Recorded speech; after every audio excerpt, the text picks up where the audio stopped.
Hello વાલા વિદ્યાર્થી મિત્રો, આજે પ્રકરણ 1 ભૌતિક જગતમાં આગળ જોઈશું. તો આજે ઉત્તેજના વિશે થોડી વાત કરીએ. ભૌતિક વિજ્ઞાનમાં ના કેટલાક મૂળભૂત સંકલ્પો, નિયમો વડે વિશાળ શ્રેણીના પરિણામ ધરાવતી ભૌતિક રાશિઓનો સમાવતી ઘટનાઓ સમજાવી શકાય છે. ઉત્તેજના વડે એટલે એમ કે ઘણા બધી સંકલ્પનાઓ અને નિયમો છે જેમના પરિણામ પરથી આપણે ઘણી જ ઘટનાઓ સમજાવી શકીએ છીએ. અને ઘણા તથ્યો લઈને કેટલાક વ્યક્તિઓ પાયાના સિદ્ધાંતોને સુઘડ એટલે કે સમજવી શકાય તેવા સર્વવ્યાપકતા એટલે કે દરેક જગ્યાએ સમાન હોય તેવા સંદર્ભમાં ઉત્તેજન અનુભવે છે. જ્યારે કેટલાક લોકો ગૂઢ રહસ્યોને બરાબર એટલે કે આપણે ખૂબ જ જે આપણે જાણી ના શકીએ તેવા રહસ્યો જાણવા કલ્પનાશીલ નવા પ્રયોગો કરવાનો પડકાર, સિદ્ધાંતોની ચકાસણી, અસ્વીકૃતિમાં ઉત્તેજના અનુભવે છે. ઘણા બધા એવી કલ્પનાઓ એમને કરવી પડે અને એની અંદર પણ ઘણી બધી પડકારો ઊભી થાય. તેના સિદ્ધાંતોને ચકાસવા કેટલીક વાર અસ્વીકૃતિ પણ મળતી હોય એટલે કે અસ્વીકારતા પણ થતા હોય છે. તો એને પણ આપણે ઉત્તેજન આપવું પડે છે. તો આમ સમાન રૂપે પ્રયોજિત ભૌતિક વિજ્ઞાન એટલે કે એપ્લાઇડ ફિઝિક્સ એટલું જ મહત્ત્વનું છે. બરાબર. તો આપણી જોડે અબિયાલ જે સમાન રૂપે પ્રયોજિત ભૌતિક વિજ્ઞાન એટલે કે એપ્લાઇડ ફિઝિક્સ આવી કોઈ પણ ગૂઢ રહસ્યો હોય, એના સિદ્ધાંતોની ચકાસણી કરવી હોય, એના અસ્વીકૃતિ સ્વરૂપે ઉત્તેજના અનુભવી હોય, તો આ દરેક વસ્તુ આપણે એપ્લાઇડ ફિઝિક્સમાં જ આપણે એનું મહત્ત્વ હોય જ છે. આમ ભૌતિક વિજ્ઞાનના નિયમોનું ઉપયોજન અને પૂરેપૂરો ઉપયોગ દ્વારા ઉપયોગી રચનાઓ બનાવવામાં આવે છે. બરાબર.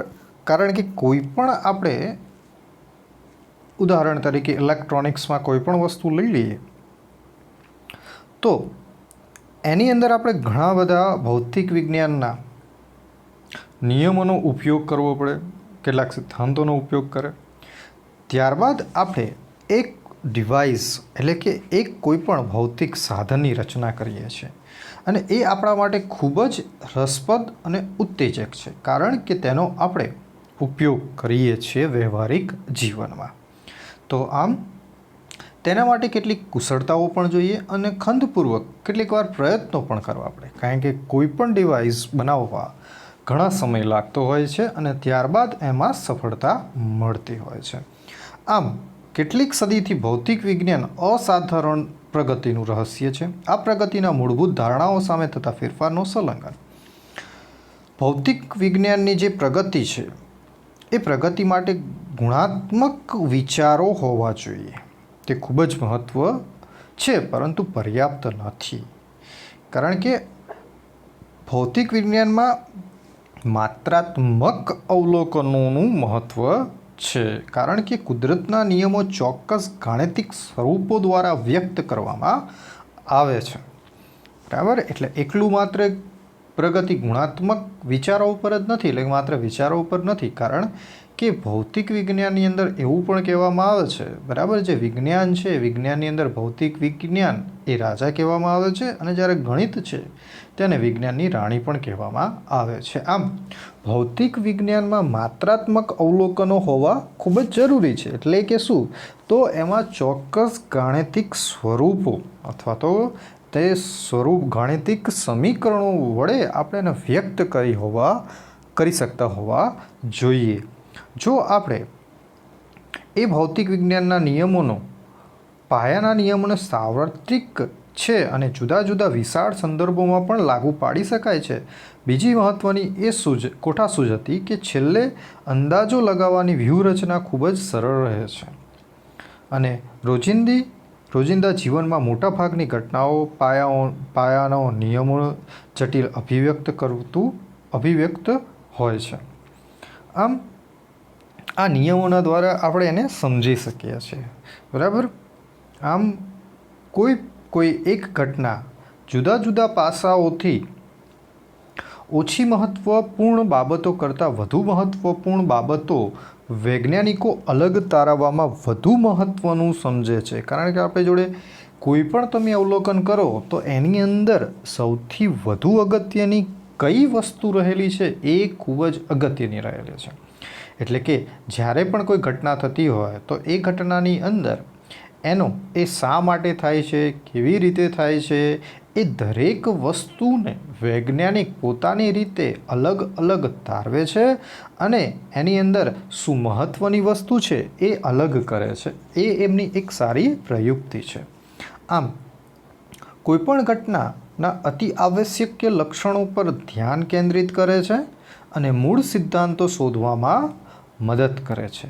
ત્યારબાદ જરૂરી સુધારા વધારા કરી અને શુદ્ધ સ્વરૂપની રચના કરવામાં આવે છે. ઓકે, એટલે કે એનું એક ઉદાહરણ ઉપરથી જોઈએ એટલે તમને થોડી વધારે સમજ પડે. તો એક ઉદાહરણ આપ્યું છે. ઉદાહરણમાં કીધું છે કે ભાઈ કે સમાન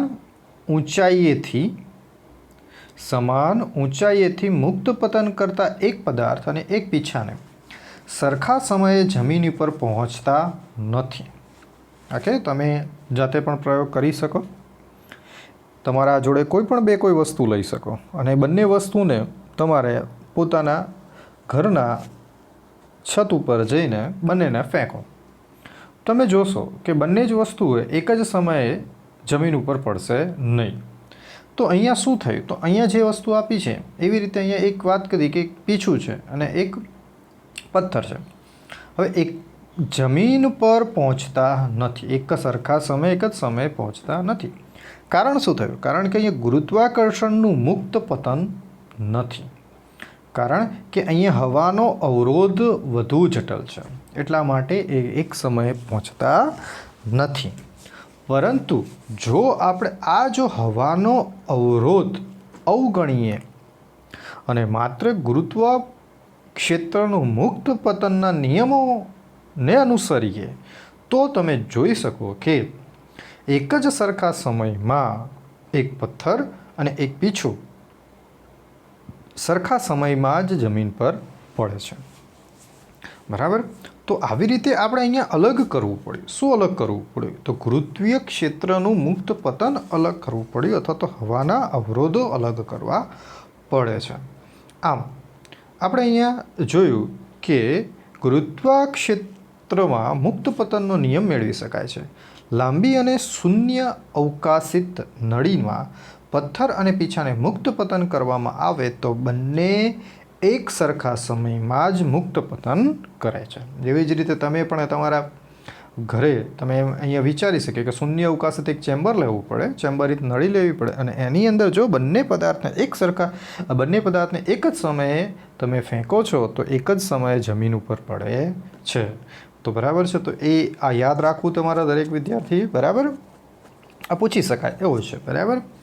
તો મુક્ત પતનમાં કોઈપણ પદાર્થ એક જ સરખા સમયે જમીન પર પડે છે. એટલા માટે શું થયું કે સમય એ દળ આધારિત રાશિ નથી. ક્યારે? મુક્ત પતનમાં.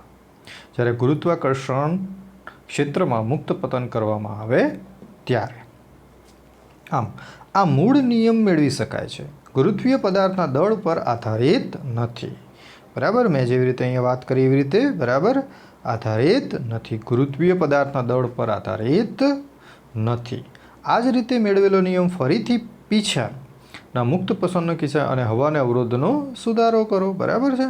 અને વર્તમાનમાં સિદ્ધાંતો લાગુ પડી પૃથ્વી અને મુક્ત પતન પામતા પદાર્થો માટે વધુ વાસ્તવિક સિદ્ધાંતો મેળવી શકાય છે. હવે તમે પણ તમારી રીતે પ્રયોગો કરીને હજુ વધુ એનામાં વધુ સારી રીતે વધુ વાસ્તવિક સિદ્ધાંતો મેળવી શકીએ છે. ઓકે, તો એ હતી ઉત્તેજના અને આપણે જે ઉદાહરણ જોયું એ સમજ્યા આપણે. હવે આગળ જે ભૌતિક વિજ્ઞાનમાં ટેકનોલોજી અને સમાજમાં શું એની ઉપયોગિતા છે અથવા તો તેના યોગ્ય ઉદાહરણ આપી આપણે સમજીશું.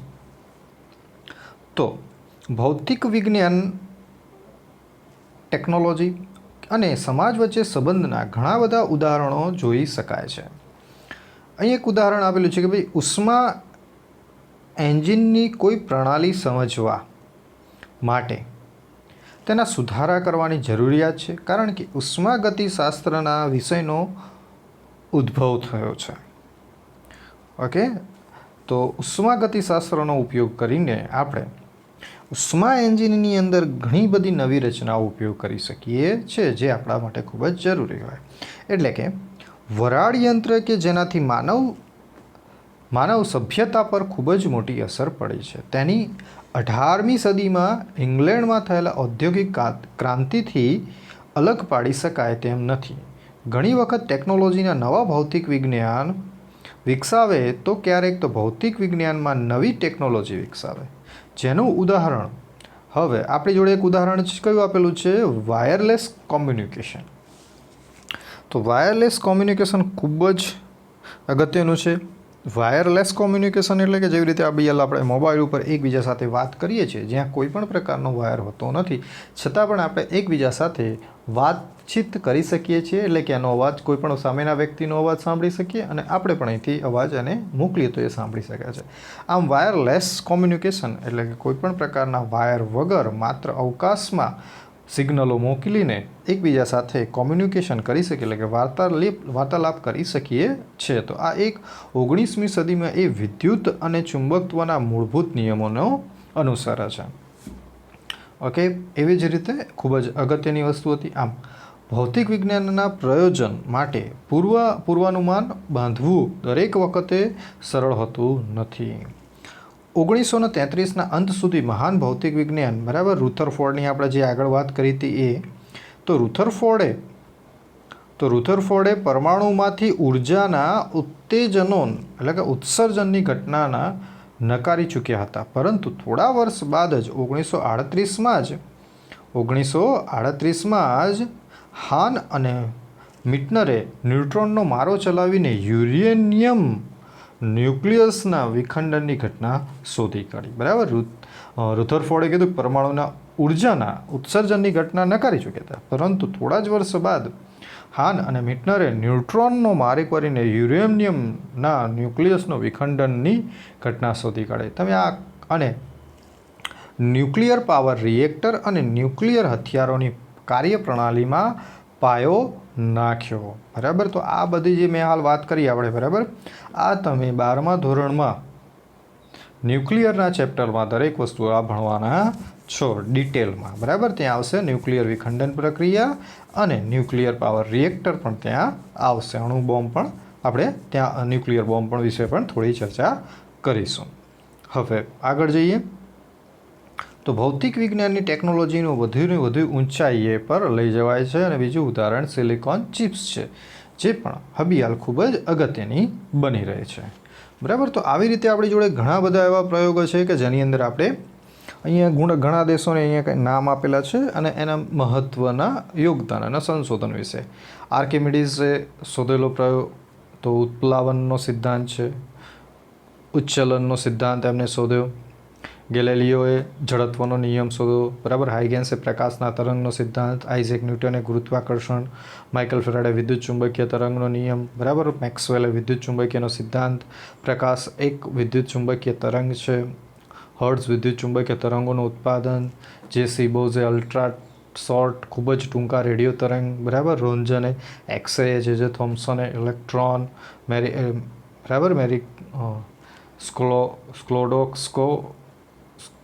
ક્યુરીએ રેડિયમ તથા પોલોનિયમની શોધ કરી. કુદરતી રેડિયોએક્ટિવનો અભ્યાસ કર્યો. આલ્બર્ટ આઇન્સ્ટાઈને ફોટો ઇલેક્ટ્રિક અસરની સમજૂતી, સાપેક્ષવાદનો સિદ્ધાંત આપ્યો. આમ આપણે ઘણા બધા અહીંયા મહત્ત્વના યોગદાન અને એમના નામ વિશે લખેલા છે, જે તમે અહીંયા વાંચી શકો છો. ઓકે, હવે આપણે ખૂબ જ અગત્યના નિયમો તરફ આગળ વધીએ. હવે આપણે જોઈએ કે કુદરતમાં પ્રવર્તતા મૂળભૂત બળો. તો કુદરતમાં પ્રવર્તતા મૂળભૂત બળોના પ્રકાર ઘણા છે.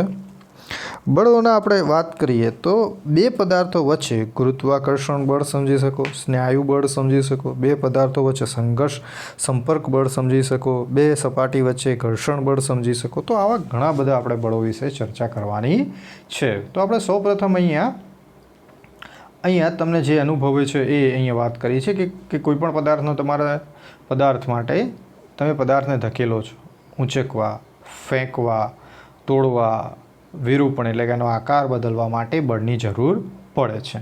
અને કોઈ પદાર્થને ગતિશીલ પદાર્થ હોય તો પદાર્થને અથડાવવા અથવા તો મેરીગો રાઉન્ડ એટલે કે ચકડોળમાં હોઈએ ત્યારે બળની અસર અનુભવી હશે. સાહજિક ખ્યાલની મદદથી બળની વૈજ્ઞાનિક વ્યાખ્યા સરળ નથી. અહીંયા એરિસ્ટોટલે બળની વ્યાખ્યા ખોટી પડી હતી.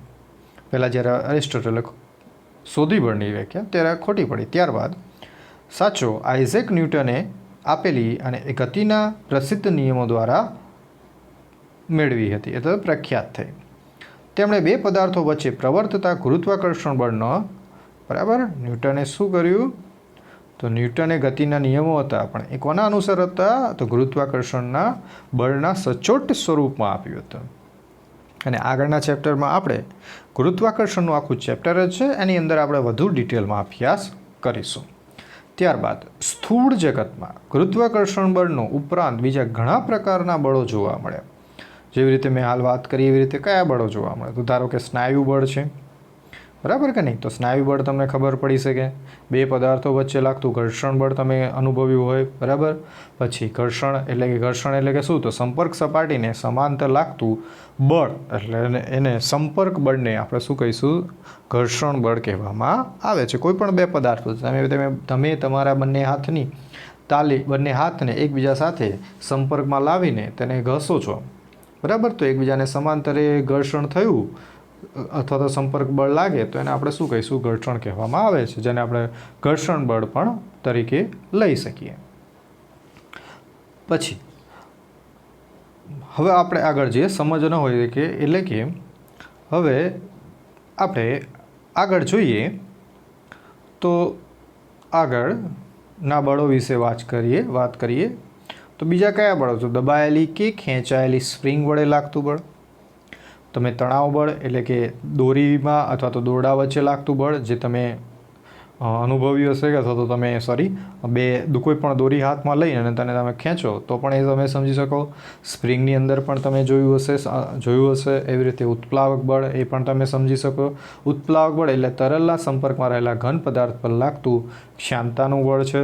તરલના દબાણના લીધે ઉદ્ભવતું બળ, પ્રવાહીના પૃષ્ઠતાણના લીધે ઉદ્ભવતું બળ, બીજા ઘણા બળો જોવા મળે છે. આ જે આપણે સ્પ્રિંગ વિશે વાત કરી, ઉત્પ્લાવક બળ વિશે વાત કરી, તણાવ બળ વિશે, શ્યાનતાનું બળ વિશે, પૃષ્ઠતાણ બળ વિશે, આ દરેક વસ્તુ આપણે તરલ ચેપ્ટરમાં આવશે ત્યારે એની અંદર આપણે અભ્યાસ કરવાનો આવશે, એટલે ત્યારે ડિટેલમાં અભ્યાસ કરવાનો આવશે. એવી રીતે બીજા બળની વાત કરીએ તો વિદ્યુત ભારિત એટલે કે વીજ ભારિત અને ચુંબકત્વ ધરાવતા પદાર્થો વચ્ચે લાગતા વિદ્યુત બળ અને ચુંબકીય બળની વાત કરીએ તો લખ્યું છે વિદ્યુત બળ, ચુંબકીય બળ, પ્રોટોન ન્યુટ્રોન વચ્ચે ઉદ્ભવતા ન્યુક્લિયર બળ, આંતરપરમાણુવીય બળ. જે આગળની વાત કરીએ આપણે એ બધા કેવા હતા? સ્થૂળ બળો હતા. જ્યારે આ જે વાત કરીએ છીએ જે વિદ્યુત બળ, ચુંબકીય બળ, પ્રોટોન અને ન્યુટ્રોન વચ્ચે લાગતું ન્યુક્લિયર બળ, આંતરપરમાણુવીય બળ અને આણ્વિક બળો, આ બધા સૂક્ષ્મ બળો છે, બરાબર. તો તમને MCQમાં પૂછાય સૂક્ષ્મ અથવા તો 1 માર્ક્સમાં પૂછાય કે ભાઈ સૂક્ષ્મ પ્રભાવ ક્ષેત્રના બળો કયા? તો આપણે વિદ્યુત ચુંબકીય બળ, બરાબર. પછી ચુંબકીય બળ, વિદ્યુત બળ, પ્રોટોન ન્યુટ્રોન વચ્ચે લાગતું ન્યુક્લિયર બળ, આંતરપરમાણુવીય બળ, આંતરાણ્વીય બળ, તો આ બધા સૂક્ષ્મ પ્રભાવ ક્ષેત્રના બળ થયા. અને જ્યારે કોઈ પૂછે કે ભાઈ આપણે સ્થૂળ બળની વાત કરવાનો, ત્યારે જે આગળની વાત કરી એ દરેક કે ભાઈ ખેંચાયેલી અને દબાયેલી જે સ્પ્રિંગ હતી એ બળ, તણાવ બળ, ઉત્પ્લાવક બળ, શ્યાનતાનું બળ, પૃષ્ઠતાણ બળ, ઘર્ષણ બળ, તો આ જે બધા બળની આપણે જે વાત કરી હતી એ બધા કેવા થશે? એ બધા સ્થૂળ બળ થશે, બરાબર. તો એના વિશે આપણે સમજ્યા સ્થૂળ બળ અને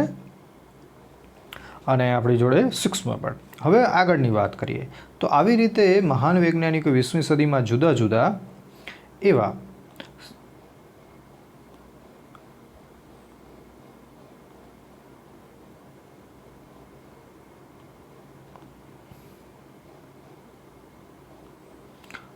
જુદા જુદા સંદર્ભોમાંથી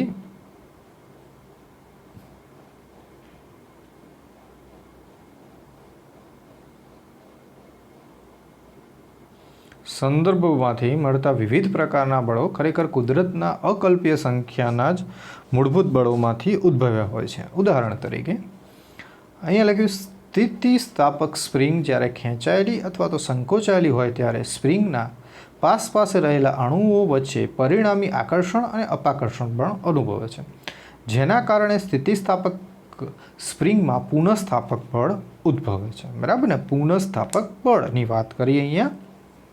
જ્યારે પણ તમે જોયું હશે કે સ્પ્રિંગ ખેંચાયેલી હોય અથવા તો તમે એને સંકોચો છો ત્યારે એ સ્પ્રિંગ પાસે રહેલા અણુ વચ્ચે પરમાણુની આકર્ષણ અથવા તો અપાકર્ષણ બળ ઉદ્ભવે છે.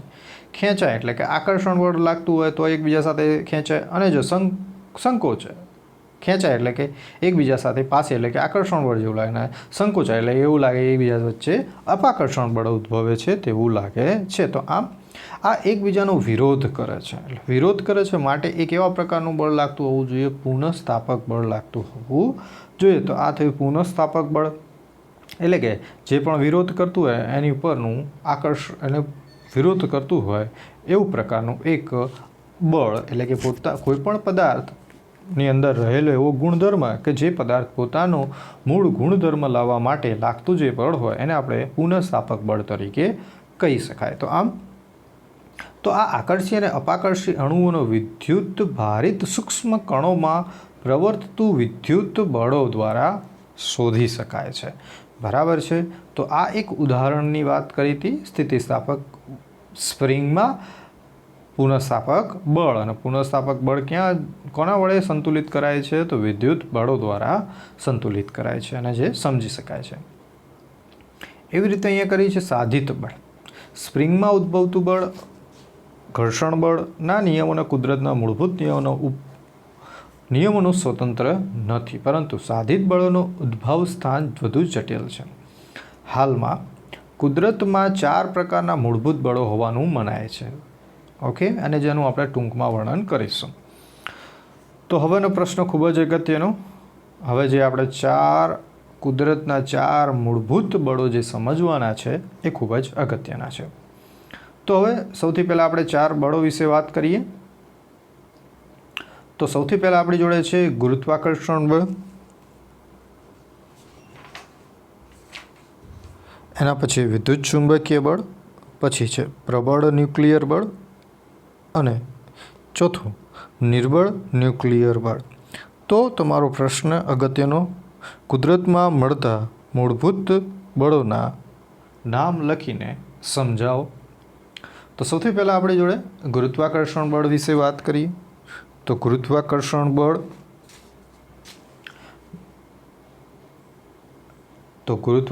બળ વિશે સમજીએ. બરાબર, આઈએમપી છે. ઓકે, તો તૈયાર કરવું આ. હવે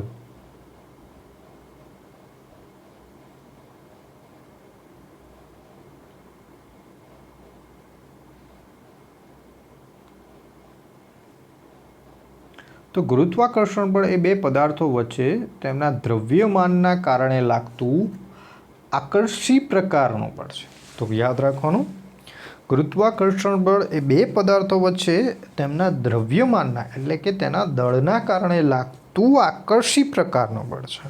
બરાબર, કેટલીક વાર એમસીક્યુમાં આવતું હોય કોના કારણે લાગે? તો એના દળના કારણે લાગે. કેવા પ્રકારનું છે? તો આકર્ષી પ્રકારનું છે. તે એક સાર્વત્રિક બળ છે, એટલે કે વિશ્વમાં દરેક જગ્યાએ સમાન રીતે લાગતું બળ છે. વિશ્વના પ્રત્યેક પદાર્થ અન્ય પદાર્થના કારણે આ બળ અનુભવે છે. વિશ્વમાં દરેક પદાર્થ અનુભવે છે કયું બળ? તો ગુરુત્વાકર્ષણ બળ. ઉદાહરણ તરીકે લખીએ, પૃથ્વી પરના બધા જ પદાર્થો પૃથ્વીને કારણે ગુરુત્વાકર્ષણ બળ અનુભવે છે. બરાબર, તો આપણે પણ પૃથ્વીના ગુરુત્વાકર્ષણ બળના જ કારણે જમીન ઉપર ચાલી શકીએ છીએ. આમ જ પૃથ્વીને અનુલક્ષીને પૃથ્વીની આસપાસ ચંદ્ર અને માનવ સર્જિત જે પણ ઉપગ્રહોનું પરિભ્રમણ છે, અને સૂર્યની આસપાસ પૃથ્વી અને અન્ય ગ્રહોના પરિભ્રમણ છે, અને પૃથ્વી ઉપર પડતા પદાર્થોની ગતિ ગુરુત્વાકર્ષણ બળ દ્વારા જ નિયંત્રિત થાય છે. બરાબર કે નહીં? તો આમ પૃથ્વીને અનુલક્ષીને પૃથ્વીની આસપાસ ચંદ્ર હોય, માનવ સર્જિત ઉપગ્રહ હોય એ પૃથ્વીની આસપાસ પરિભ્રમણ કરે છે. અને બીજી સાથે વાત કરીએ તો સૂર્યની આસપાસ પૃથ્વી અને બીજા અન્ય ગ્રહો પણ પરિભ્રમણ કરે છે. આમ પૃથ્વી પર પડતા પદાર્થોની ગતિ આ દરેક વસ્તુ ઉપર ગુરુત્વાકર્ષણના નિયંત્રણ હેઠળ થાય છે, એટલે કે ગુરુત્વાકર્ષણના લીધે જ થાય છે. આમ એના સિવાયની વાત કરીએ તો વિશાળ એટલે કે વિશ્વની વિશાળ સ્તરીય ઘટનાઓ જેમ કે તારા વિશ્વ, તારા, આકાશગંગામાં ઝુમખાઓની રચના અને વિકાસવામાં ગુરુત્વાકર્ષણ બળની મહત્ત્વની ભૂમિકા ભજવે છે. તો આ દરેક કામમાં ગુરુત્વાકર્ષણ ખૂબ જ અગત્યનું રહેલું છે. આમ ગુરુત્વાકર્ષણ બળ કોને આપેલું છે? તો તમને ખબર છે કે ગુરુત્વાકર્ષણ બળ ન્યૂટન નામના વૈજ્ઞાનિકે આપેલું હતું. બરાબર. ગુરુત્વાકર્ષણ બળનું બરાબર આપેલું જે સૂત્ર હતું એ કદાચ તમને ખબર પણ હશે. F=g m1 m2 upon r². તો આ ગુરુત્વાકર્ષણનું સૂત્ર હતું, જ્યાં F એ ગુરુત્વાકર્ષીય આકર્ષક બળ લાગે છે, g એ સાર્વત્રિક અચળાંક છે, m1 અને m2 એ બે પદાર્થોનું દળ છે અને r2 એ બે પદાર્થો વચ્ચેનું અંતર છે. આમ આ પણ અંતરના વર્ગના વ્યસ્તનો નિયમ છે અને દળના સમપ્રમાણમાં લાગતું બળ છે. તો આમ આ સૂત્ર છે એ પણ તમારે યાદ રાખવાનું છે. બરાબર. જ્યારે પણ આવે તો તમારે યાદ રાખવાનું. તો શું થયું? અહીંયા આપણે જોયું તો ગુરુત્વાકર્ષણની અંદર બળ હતું એ દળના કેવા પ્રમાણમાં? ગુણાકારના સમપ્રમાણમાં અને અંતરના વર્ગના વ્યસ્ત પ્રમાણમાં હોય છે. તો આ વસ્તુ તમે યાદ રાખજો, MCQમાં આવી શકે. તો આ વાત કરી આપણે ગુરુત્વાકર્ષણની વાત કરી. હવે આપણે વિદ્યુત ચુંબકીય બળ વિશે વાત કરીએ.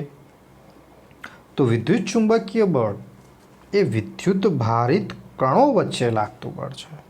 વિદ્યુત ચુંબકીય બળ એ વિદ્યુત ભારિત કણો વચ્ચે લાગતું બળ છે અને એ બંને વચ્ચે લાગતા બળને જ આપણે વિદ્યુત ચુંબકીય બળ કહીએ છીએ. જ્યારે વિદ્યુતભાર સ્થિર સ્થિતિમાં હોય ત્યારે તેમની વચ્ચે લાગતું કુલંબીય બળ ઉપરથી મેળવી શકાય છે. આ તમે ધોરણ 12માં કુલમનો આખો નિયમ ભણશો. ચેપ્ટરનું નામ પણ વિદ્યુતભાર અને વિદ્યુત ક્ષેત્ર છે. તેની વિશે વધુ આપણે ડિટેલમાં ચર્ચા કરીશું. આમ કુલમના નિયમની આપણે વાત કરીએ તો કુલમના નિયમનું સૂત્ર આવે છે કે F=k સાર્વત્રિક અચળાંક ગણી શકો. ત્યાં આવશે Q1 અને Q2.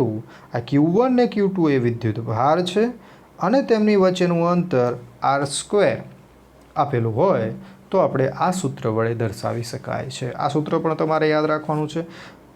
જેવી રીતે આપણે ગુરુત્વાકર્ષણ બળની વાત કરી એવી જ રીતે અહીંયા પણ બળ એ વિદ્યુતભારના સમપ્રમાણમાં અને અંતરના વર્ગના વ્યસ્ત પ્રમાણમાં હોય છે. તો આ હતો કુલમનો નિયમ, એના ઉપરથી મેળવેલું સૂત્ર.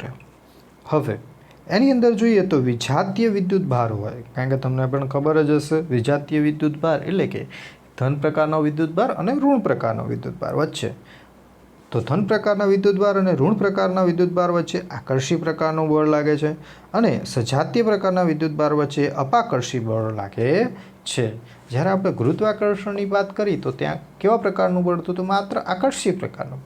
અને જ્યારે વિદ્યુત ચુંબકીય બળ વિશે વાત કરીએ તો કેટલા પ્રકાર છે? તો એની અંદર બે પ્રકાર છે. એક છે આકર્ષી પ્રકારનું અને બીજું છે અપાકર્ષી પ્રકારનું જોવા મળે છે. હવે આપણે આગળ વાત કરીએ તો જ્યારે વિદ્યુતભાર ગતિમાં હોય ત્યારે ચુંબકીય અસર ઉપજવે છે. બરાબર. આના વિશે પણ આપણે ચુંબકીય ક્ષેત્રનું ચેપ્ટર 12મા ધોરણમાં ભણીશું ત્યારે એના વિશે વધારે ચર્ચા કરીશું. હવે હાલ આપણે વિચારીએ કે વિદ્યુતભાર ગતિ કરે તો એના કારણે ચુંબકીય અસર ઉપજવે છે અને ચુંબકીય ક્ષેત્ર ગતિશીલ વિદ્યુતભાર પર બળ લગાડે છે. આમ વિદ્યુત અને ચુંબકીય ક્ષેત્રની સંયુક્ત અસર અલગ પાડી શકાતી નથી. માટે પણ કેટલીક વાર આપણે જે પણ અહીંયા બળ ઉદ્ભવે છે એ બળને આપણે સંયુક્ત બળ એટલે કે વિદ્યુત ચુંબકીય બળ તરીકે પણ ઓળખવામાં આવે છે. એટલે કે જ્યારે ગતિ વિદ્યુતભાર સ્થિર હોય ત્યારે કુલમ્બના બળની વાત કરી, પરંતુ જ્યારે ગતિશીલ વિદ્યુતભાર હોય ત્યારે ચુંબકીય ક્ષેત્ર પણ ઉદ્ભવે છે. તો આમ અને એના કારણે કણો ઉપર બળ લાગે છે. તો આમ વિદ્યુત ક્ષેત્રના કારણે પણ બળ લાગે અને ચુંબકીય ક્ષેત્રના કારણે પણ બળ લાગતું હોવાના કારણે આપણે આ બળને સંયુક્ત બળ એટલે કે વિદ્યુત ચુંબકીય બળ તરીકે ઓળખીએ છીએ. આમ ગુરુત્વાકર્ષણની માફક વિદ્યુત ચુંબકીય બળ ગુરુ અંતરીય બળ છે. બરાબર છે. તથા તેને લાગવા માટે તેમની વચ્ચે કોઈ માધ્યમની જરૂર પડતી નથી. તો ગુરુત્વાકર્ષણ બળની અંદર પણ કોઈ પણ માધ્યમની જરૂર પડતી નથી.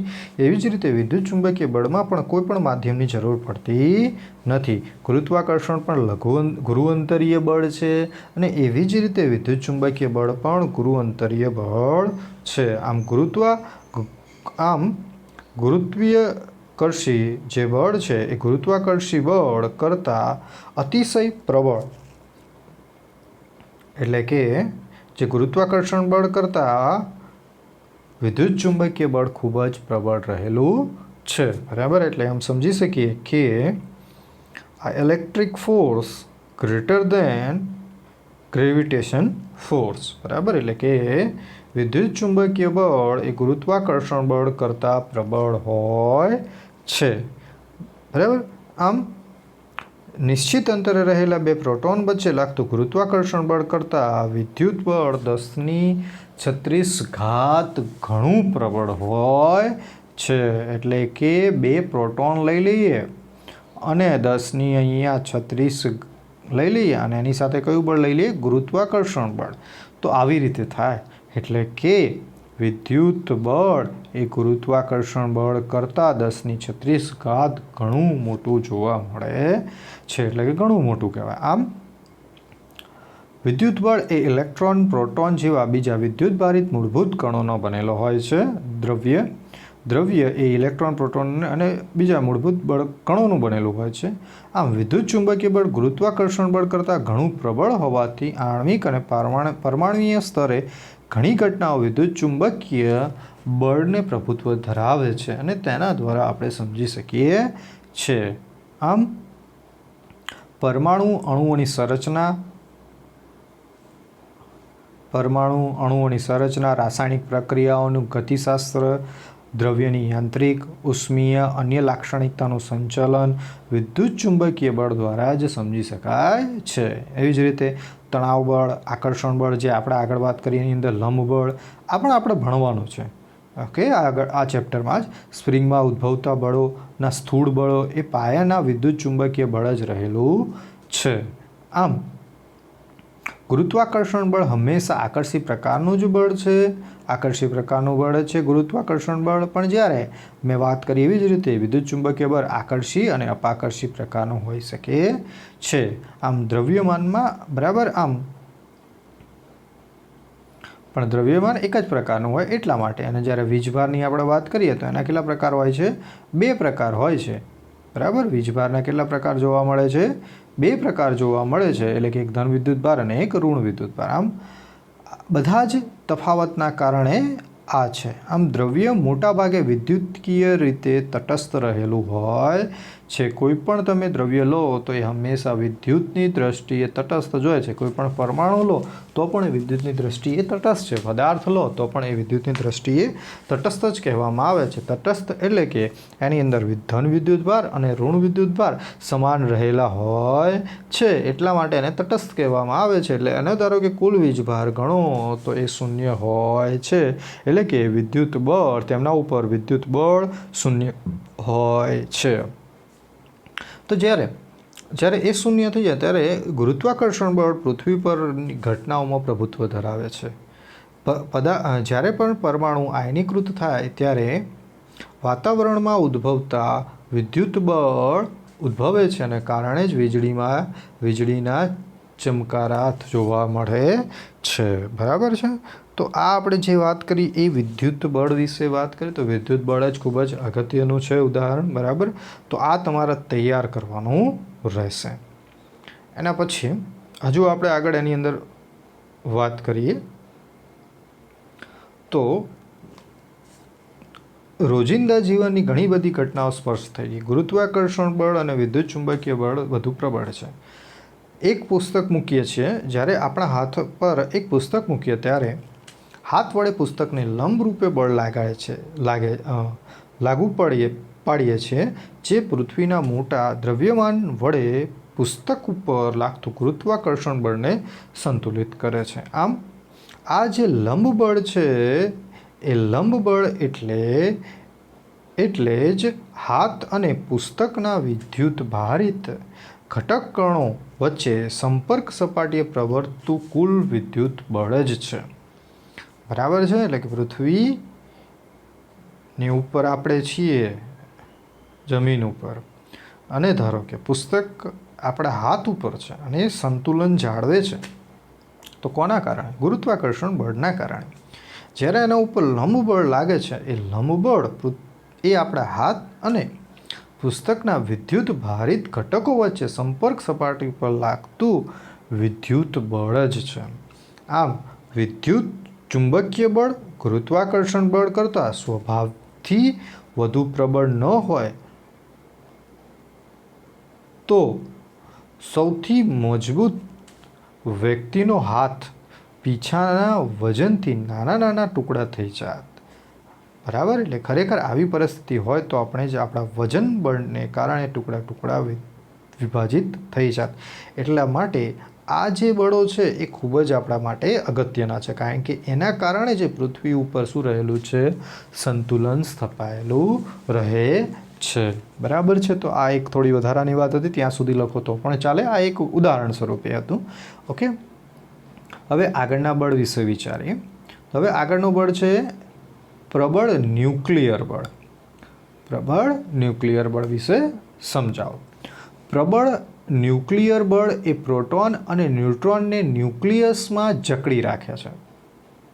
પ્રોટોન, પહેલાં તો તમને ખબર જ હોય કે પરમાણુમાં ન્યુક્લિયસ હોય, અને ન્યુક્લિયસમાં કોણ રહેલું હોય? પ્રોટોન અને ન્યુટ્રોન રહેલા હોય. એટલે કે પ્રબળ ન્યુક્લિયર બળ પ્રોટોન અને ન્યુટ્રોનને ન્યુક્લિયસમાં જકડી રાખે છે. આકર્ષી પ્રકારના કોઈપણ બળ વગર પ્રોટોન વચ્ચે લાગતા વિદ્યુતકીય અપાકર્ષીય બળને લીધે ન્યુક્લિયસ અસ્થાયી બની જાય છે. પણ આકર્ષી બળ ગુરુત્વીય ન હોઈ શકે, કારણ કે વિદ્યુતીય બળની સરખામણીએ ગુરુત્વીય બળ અવગણાય છે. આમ કોઈ મોટા માટે કોઈક નવા મૂળભૂત બળોનો વિચાર કરવો પડે. આમ પ્રબળ ન્યુક્લિયર બળ એ બધા જ મૂળભૂત બળોથી સૌથી પ્રબળ બળ છે. તો MCQ થઈ ગયો. પ્રબળ ન્યુક્લિયર બળ એ આગળ બે બળો જોઈએ, ગુરુત્વાકર્ષણ બળ અને વિદ્યુત ચુંબકીય બળ. બંને કરતાં પ્રબળ કયું બળ છે? તો પ્રબળ ન્યુક્લિયર બળ છે. આમ વિદ્યુતકીય બળથી લગભગ 100 ગણું પ્રબળ છે. કેટલું ગણું? તો 100 ગણું પ્રબળ છે. આમ વિદ્યુત ભાર પર આધારિત નથી. પહેલી એક વસ્તુ, જે ન્યુક્લિયર બળ છે વિદ્યુત ભાર પર આધારિત નથી. તે પ્રોટોન ન્યુટ્રોન અને ન્યુટ્રોન વચ્ચે સમાનપણે લાગતું બળ છે. જો કે તેની અવધિ લગભગ ન્યુક્લિયસના પરિણામ જેટલી જ અતિ સૂક્ષ્મ હોય છે. એટલે આગળ વાત કરી બે જે બળ વાત કરી, ગુરુત્વાકર્ષણ બળ અને વિદ્યુત ચુંબકીય બળ, એ બધા ગુરુ અંતરિત હતા. જ્યારે ન્યુક્લિયર બળ છે એ લઘુ અંતરિત થશે, એટલે કે થોડા વિસ્તાર સુધી જ લાગતું બળ છે. આમ ન્યુક્લિયર બળ એ સ્થાયીપણા માટે જવાબદાર છે. બરાબર ને? કારણ કે ન્યુક્લિયર બળ એ ન્યુક્લિયસમાં લાગે, પણ ન્યુક્લિયસમાં તો પ્રોટોન હોય, પણ તમને ખબર છે કે ભાઈ પ્રોટોન વચ્ચે તો અપાકર્ષણ બળ લાગે છે, છતાં બી એ ન્યુક્લિયસમાં કેવી રીતે રહી શકે? તો ન્યુક્લિયસમાં આ ન્યુક્લિયર બળ કે જે આકર્ષી પ્રકારનું બળ હોય છે અને જે અપાકર્ષણ બળ કરતાં વધુ હોય, માટે જ ન્યુક્લિયસમાં પ્રોટોન સાથે રહી શકે છે. એટલા માટે જ ન્યુક્લિયસ સ્થાયી રહે છે. અત્રે ઇલેક્ટ્રોન આ બળને અનુભવતો નથી. ન્યુક્લિયસમાં ઇલેક્ટ્રોન હોતો જ નથી, એટલે ઇલેક્ટ્રોન બળ અનુભવતો નથી. તો આ MCQ તમારે યાદ રાખવાનું. આધુનિક શોધોમાં દર્શાવ્યું કે પ્રોટોન અને ન્યુટ્રોન ક્વાર્ક્સના બનેલા છે અને વધુ મૂળભૂત ઘટકોના બનેલા છે. એટલે કહેવાનો મતલબ એમ, તમે હજુ આગળ પણ ભણશો પ્રોટોન અને ન્યુટ્રોન, બરાબર, હાલ 3 ક્વાર્ક્સના બનેલા હોય છે. Proton up quarks and down quarks એવી રીતે પ્રકાર આવશે જે તમારા આગળના 12મા ધોરણમાં એના વિશે આપણે અભ્યાસ કરીશું. તો આ જે વાત કરી એ ન્યુક્લિયર બળ વિશેની વાત કરી, જે બરાબર જે વિદ્યુત ચુંબકીય બળ અને ગુરુત્વાકર્ષણ બળ બંને કરતાં પ્રબળ હોય છે. હવે ચોથા બળ તરફ આપણે આગળ વધીએ. તો ચોથું બળ છે આપણે ન્યુક્લિયર બળ, નિર્બળ ન્યુક્લિયર બળ. પેલું પ્રબળ ન્યુક્લિયર બળ હતું, આ નિર્બળ ન્યુક્લિયર બળ હતું, અથવા તો વીક ન્યુક્લિયર બળ. એ માત્ર નિશ્ચિત ન્યુક્લિયસની પ્રક્રિયા જેવી કે ન્યુક્લિયસમાંથી બીટા કણના ઉત્સર્જન દરમિયાન જ જોવા મળે છે. તો આ ખૂબ જ અગત્યની વસ્તુ છે.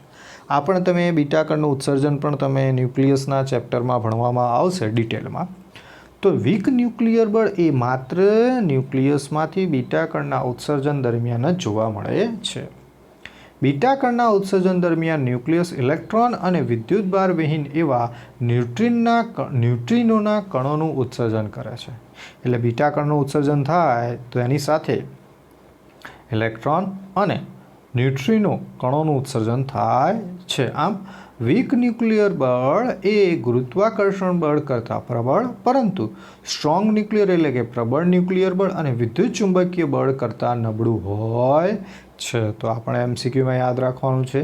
બરાબર, સૌથી પહેલાં યાદ રાખવાનું, વીક ન્યુક્લિયર બળ એ બીટા કણોના ઉત્સર્જન માટે જ જોવા મળે છે. બીટા કણનું ઉત્સર્જન થાય ત્યારે ઇલેક્ટ્રોન અને ન્યુટ્રિનો કણનું ઉત્સર્જન થાય છે.